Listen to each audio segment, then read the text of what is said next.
Viewers अस्सलाम वालेकुम वरहमतुल्लाहि वबरकातुहू।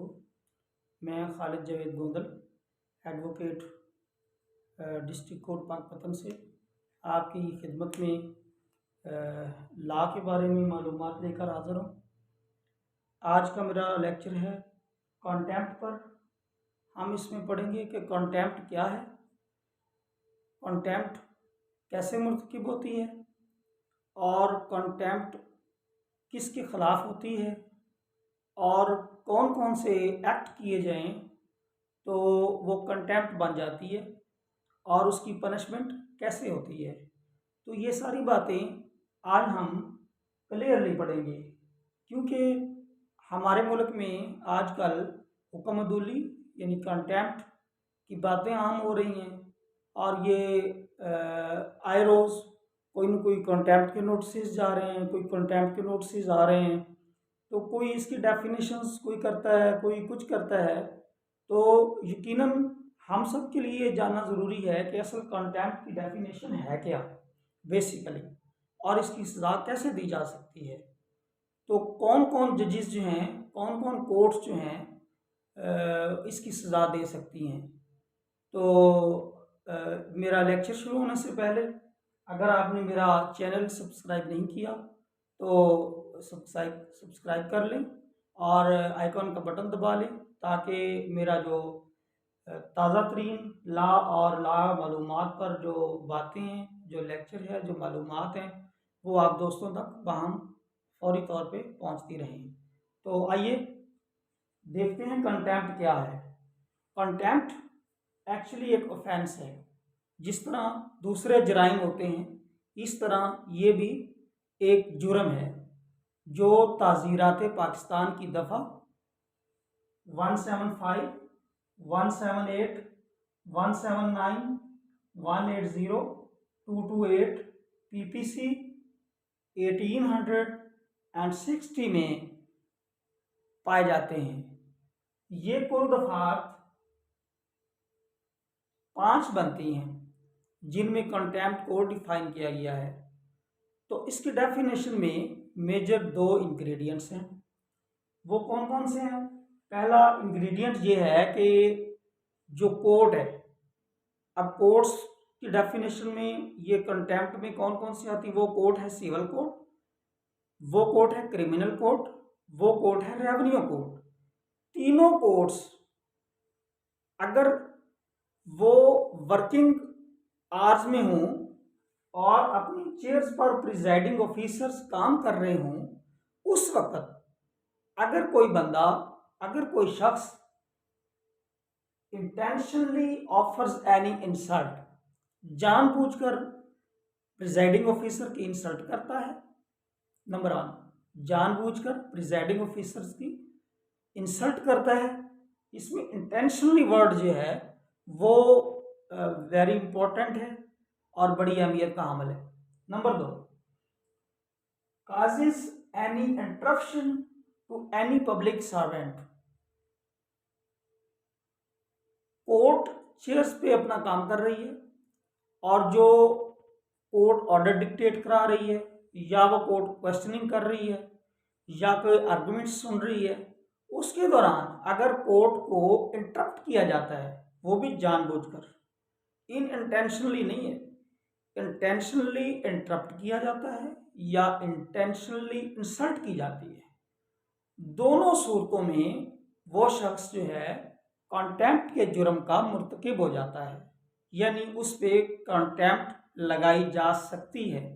लगाई जा सकती है वर्ड मैंने इसलिए यूज किया क्योंकि कोर्ट में जो लॉ में ये बात आई है कि सच पब्लिक ऑफिसर मे टेक, मे का वर्ड है, उसकी डिस्क्रिशनरी पावर है, उसको इग्नोर भी कर सकता है और उसको कंटेम्प्ट के तहत सेंटेंस भी दे सकता है, सज़ा भी दे सकता है।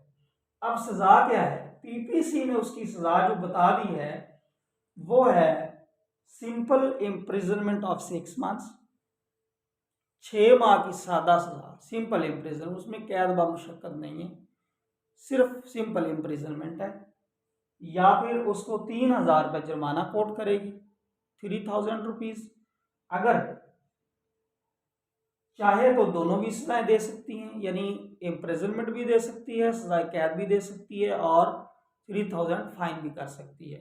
दोनों में से एक भी कर सकती है, दोनों सजाएं भी। It depends on the court discretion, it means it is the discretion of court, यानी ये कोर्ट की डिस्क्रिशनरी पावर है। अब ये तो हमने पढ़ा पीपीसी ने हमें सजा बता दी, पाकिस्तान पीनल कोड ने हमें सजा बता दी कि इसकी सजा इतनी है, इसकी सेंटेंस, इसकी पनिशमेंट इतनी है। लेकिन ये सजा बताने से सजा एप्लीकेबल नहीं हो जाती। एप्लीकेबल कैसे होती है, हमें जाना पड़ेगा सीआरपीसी में, क्योंकि सीआरपीसी एक प्रोसीजर है जो बताता है कि एक ऑफेंस हुआ है, एक ऑफेंस कमिट हुआ है, some offence has been committed, then how it can be punished. तो उस ऑफेंस की सजा कैसे दी जा सकती है, हम उसके प्रोसीजर में आएंगे। हम डायरेक्टली पीपीसी को पढ़ के उसको सजा नहीं दे सकते, ना ही कोई कोर्ट ऐसा कर सकती है। तो हमें सीआरपीसी के सेक्शन किससे रहनुमाई लेनी पड़ेगी, 480 से, 481 से, 482 सीआरपी से हमें गाइडेंस लेनी पड़ेगी कि हम उस बंदे को सजा कैसे देंगे।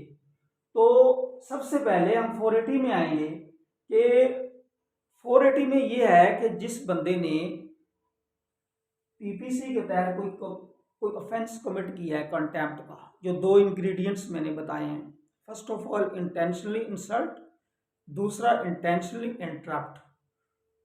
अगर इनमें से कोई एक ऑफेंस कमिट कर लिया है तो वो कंटेम्प्ट में फॉल कर गया। तो 480 में क्या करता है कि कोर्ट उसको फौरी तौर पे डिटेन कर सकती है। डिटेन यानी अरेस्ट का ऑर्डर दे सकती है, उसको डिटेन कर सकती है।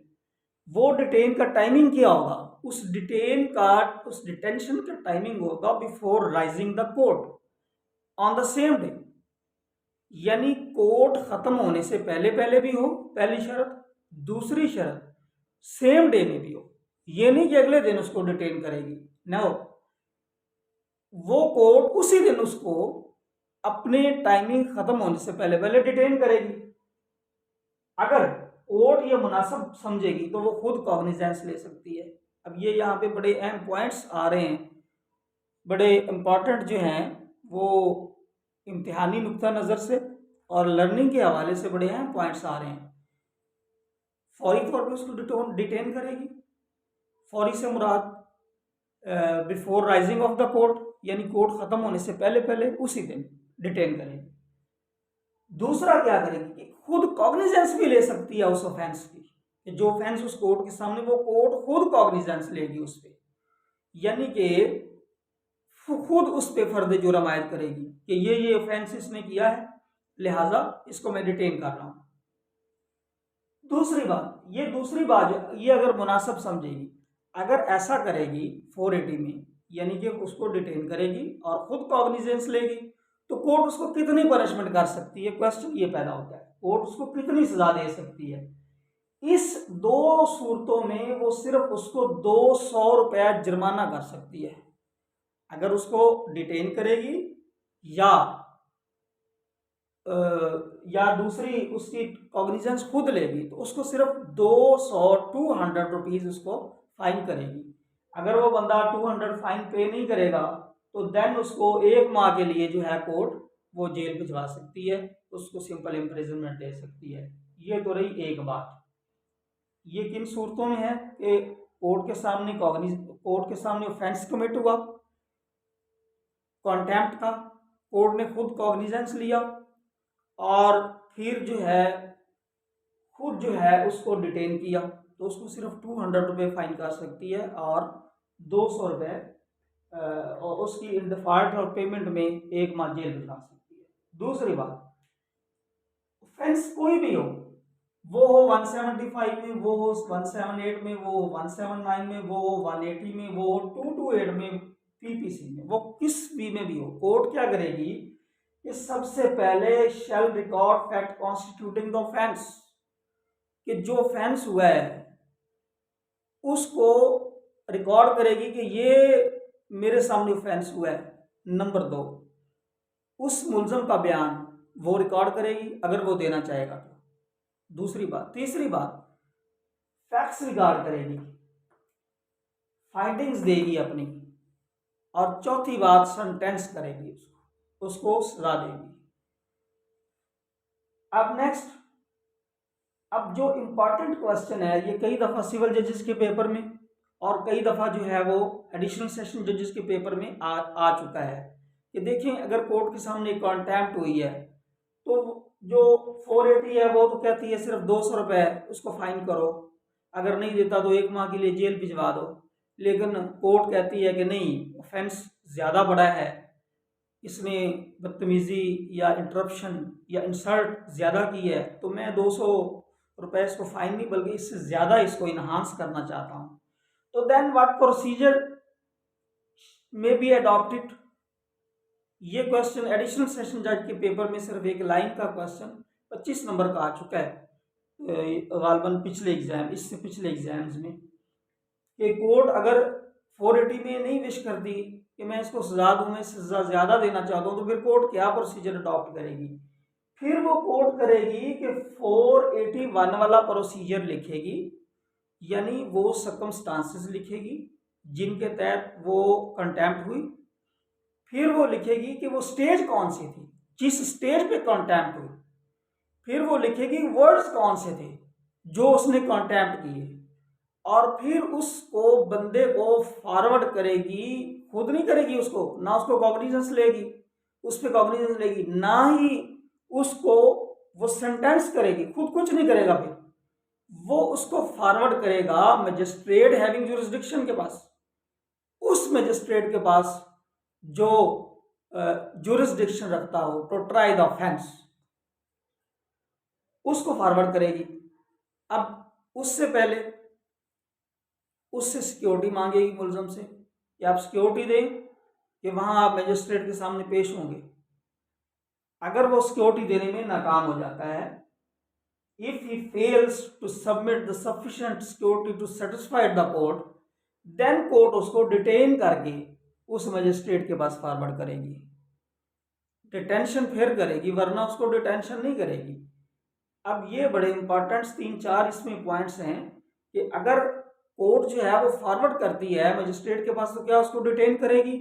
उसको वो डिटेन नहीं करेगी, उससे सिक्योरिटी मांगेगी कि आप सिक्योरिटी दें कि you will appear before such and such magistrate to face the trial, to face the offence. अगर वो सिक्योरिटी नहीं देगा, फिर उसकी डिटेंशन होगी, उसको अरेस्ट किया जाएगा, डिटेन किया जाएगा और उस मजिस्ट्रेट के पास पेश किया जाएगा। तो एक्चुअली ये जो कॉन्टेम्प्ट है, इसकी वो सिर्फ डेफिनेशंस जो मैंने 2 पॉइंट्स बताए वो यही है, इसके अलावा और उसकी कोई डेफिनेशन नहीं है। वो पीपीसी में है और इसका प्रोसीजर जो है वो 480, 480, 481, 482 में मौजूद है। इसके अलावा इसका कोई और प्रोसीजर नहीं है। तो जो जिन दोस्तों को मेरा लेक्चर, मेरी बातें अच्छी लगी हूँ, वो ज़रा कमेंट्स में लिखिएगा, लाइक भी कीजिएगा, सब्सक्राइब भी कीजिएगा और आइकॉन का बटन भी दबाइएगा। इंशाल्लाह हाज़िर होंगे अगले लेक्चर के साथ।